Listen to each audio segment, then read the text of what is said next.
এটা দিলাম না, এটা যেহেতু দিন দিন কিন্তু গরম বেড়ে যাচ্ছে, এখন মেথি পাতা মাছ দিতেই হবে। আগে ছিল ঠান্ডা কাল, ঠান্ডার মরশুম, এখন এসছে কি বৈশাখ জ্যৈষ্ঠ, মানে মানুষ এবার মেথি খেলে পেট ঠান্ডা থাকবে অবশ্যই।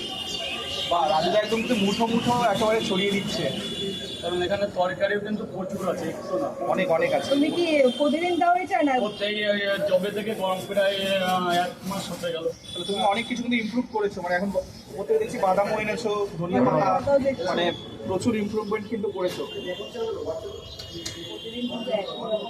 এটা ধোয়া আছে, আগের দিয়ে ধুয়ে রেখে দেওয়া আছে, মানে তরকারি তো আগেও করেছে, হ্যাঁ হ্যাঁ হ্যাঁ, ভালো করে জলে সব ধোয়া,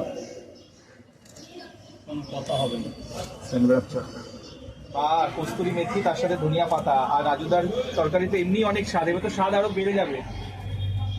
কাস্টমার বলবে না, আমার মাল আমি তো ভালো বলবো, যার মাল সে তো ভালো বলবে।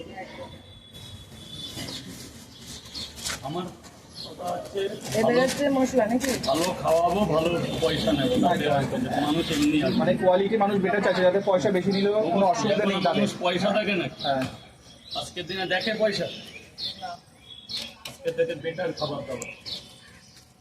যে দিন মজুর সেও এখন একটু ভালো খেতে চায়, 5 স্টার হোটেলে বসে। এখন এটা কি দিচ্ছে?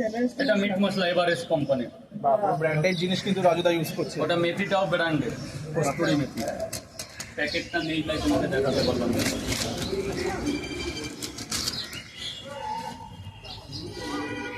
চারিদিক থেকে আওয়াজ আসে, চারিদিক থেকে আওয়াজ আসে।